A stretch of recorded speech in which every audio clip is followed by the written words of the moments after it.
Сәлем, киносүйер көрермен, бүгінгі біздің киношоу видеомызға қош келіпсіз. Арнамыздың кезекті видеосын 2018 жылы шыққан 12 фунт тереңдікте атты фильмге жасамақпыз. Арнаға тіркеліп, лайк басып қоюды ұмытпайық. Ал біз видеоға өтсек. Бассейн қызметкері Магрейді қабырғаға хабарландыру парағын ілуде. Ол парақта бассейннің мерекеге және демалыс күндері жұмыс жасамайтындығы туралы жазылады.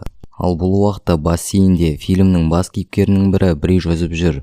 Кейін судан шығып, қанындағы глюкоза мөлшерін тексеріп, қолына таққан сақинасын жоғалтып алмас үшін суға түспестен бұрын шешіп қояды. Кадр Брейдтің сіңлісі Джонға ауысады. Ол өзінің көлігімен кептелісте тұр. Ол да осы бассейнге келе жатқан болатын. Кейін көлігін осында қалдырып, өзі бассейнге кетеді. Онда барып, купальнигін киіп, өзінің әпкесі Брейді көреді. Брей оны көріп қуанады. Осы уақытқа дейінгі 1-2 ай көлемінде Джоанна сауық орталығында болған болатын, бірақ қазір өзін жақсы сезінеді. Кейін әпкесіне қосылып суға түседі. Бассейн қызметшісі Клара жоғалған кошелектерді ақтарып, оның ішіндегі ақшаларды ұрлауда. Ал оны ұрлық үстінде Магрейді ұстап алып, оны жұмыстан шығатынына өкінетінін айтып, ертеңнен бастап келмей қойсаң болады деп Карланы жұмыстан қуады. Бассейнде 2 қыз жүзіп жүр.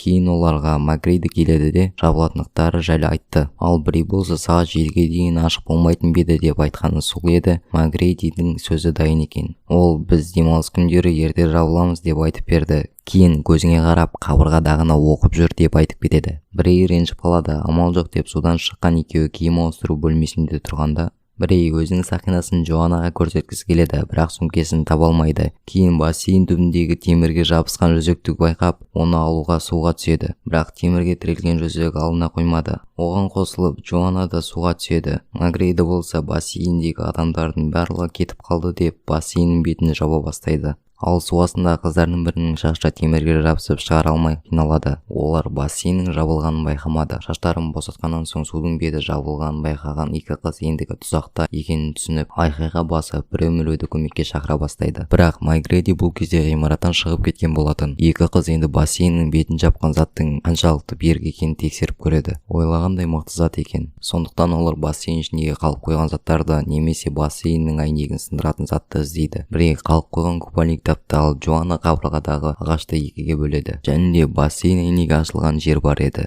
Сол жерге жаңа ағаш тұрып кеңейтпек болады. Брей оны сындыруға талпынса, Джоанна оған қоңыр сөздерін айтып кері тартады. Кейін екеуі ұрсып қалады. Брей Джоаннаның сақинасын бассейнге әдейі лақтырды деп ойлайды. Брей астыға түсіп қайта сақинасын алуға талпынып, бұл жолы оны алады. Кейін Джоанна әйнекті сындыруға талпына бастады. Бірақ сонда да бұны пайдаға асатын іс емес деп санайды. Кейін Брейдің сөмкесіндегі телефонға күйеуі хабарласады. Ол күйеуім мені осында іздеп келеді деп үміттенеді.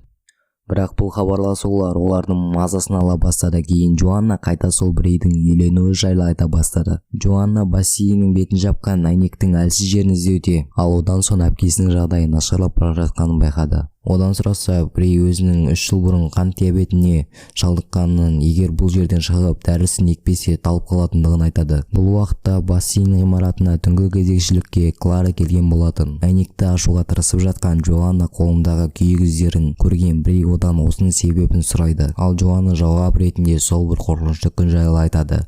Сол күн, яғни олардың әкесі өлген күн. Брейдің есінде көп нәрсе қалмаған еді. Ол кездері ол кішкентай болатын. Брей әкесін монстр санайды, одан қатты қорыққан екен. Әкесі өлген күні ол үйге мас болып келеді. Мас болғаны соншалық темекі шегіп артынан төсекке ұйқыға кетеді. Ол кейін жана бастайды, бірақ қаншалықты тірідей жанып жатса да еш білдірмегендей жатады. Себебі араққа әбден тойған еді. Брей төсекте жанып жатқан әкесін оятпақ болады, бірақ ол тұрмады.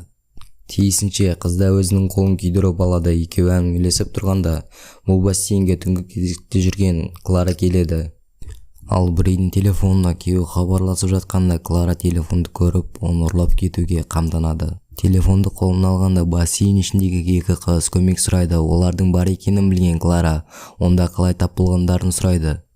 Кейін бұрыш қабырғадағы камераны көріп, оны диспетчер бөлмесіне барып өшіріп келеді. Енді камера жоқ болғандықтан қыздармен өтірік әңгімелесіп, Брейдің сөмкесін смело ақтарып, әмияндағы ақшаларын ала бастайды. Кейін қыздарға біртүрлі сұрақтар қоя бастады. Алғашында Брейдің телефонының паролін сұраса, жауап ретінде Брей Клараны полиция шақыру үшін сұрады деп телефонын ашып береді.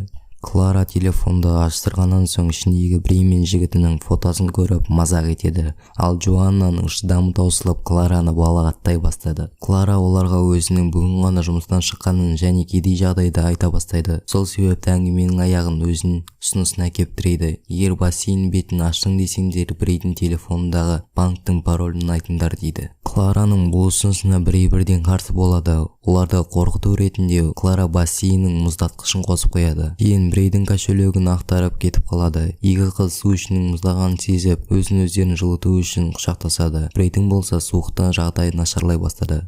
Сондықтан Джоанна төмендегі су астындағы темірді алуға енді өзі тырысып көрмек, бірақ оны алмақ түгілі төмен сүңгудің өзіне қорқады. Су бетіне шықса Брей есін жоғалтып жатыр екен. Оны оятып алып Джоанна өзінің пайдасыз екенін айтып сөйлей бастады. Кейде ол өз ішінде әкесіндей бір қожық бар секілді сезілетінін, соның кесірінен өзіне қол жұмсауға тырысып көрген кездері болғанын айтады. Екеуінің әңгімесін тесіктен қараған көз бұзады. Бұл Клараның көзқарасы еді.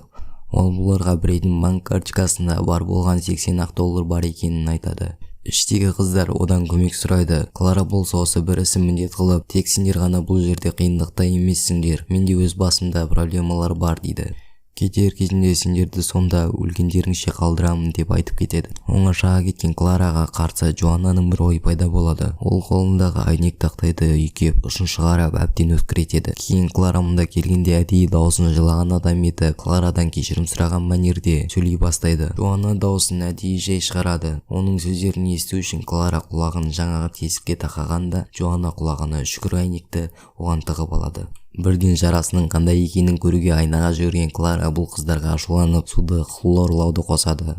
Бассейн іші осының кесірінен ықтаулап хлор суға толады. Қыздар бұл судың бетін киіммен жауып көрмек болады, бірақ ағысы қатты су оларды айдап жібереді. Брей есінен танып қалады. Клара болса ақысын алғаннан соң хлорды тоқтатады. Олардың жағдайын көргеннен соң биліктің ендігі қолына түскенін көрген Клара, сендерді құтқарғанды қаласаңдар, Брей маған жүзігін берсін деп шарт қояды. Джоанна әрине келіспеуін айтады, бірақ Брей оған жүзігін береді. Қолына жүзік тигеннен соң Клара сендерді сәлден кейін дайын болғанда босатамын дейді. Бассейн ішінде ұйқыға кеткен Брей түсінде күйеуінің құтқару жасағын ертіп келе жатқанын көреді. Кейін су ішінде оянып кетеді. Ал сіңлісі Джоаннаға қараса, ол тамағына әйнек тақап өзін-өзі өлтіргелі жатыр екен.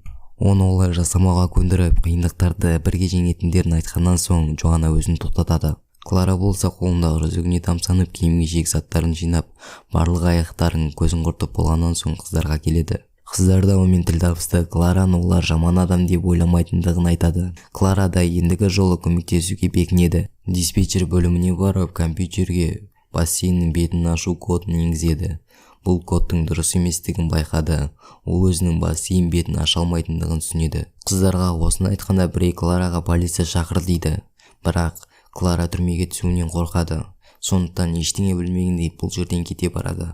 Клара кеткелі 1-2 сағат өтті. Дәрісін алмаған Брейдің жағдайы нашарлап кетті. Оның бұл күйде екенін көріп, құтқару үшін темір тақтайды алуға тырысқан Джоаннаның бірінші әрекетінен пайда болмады. Кейін сетканы алу үшін бассейннен тапқан купальнигін байлап, сол арқылы тартқанда алынады. Ал су бетіне шықса Брей есін жоғалтып жатыр екен. Оған жасанды дем бергеннен соң бассейн бетін темірмен сындырады. Әйтеуір дегенде бұл әйнек сынады.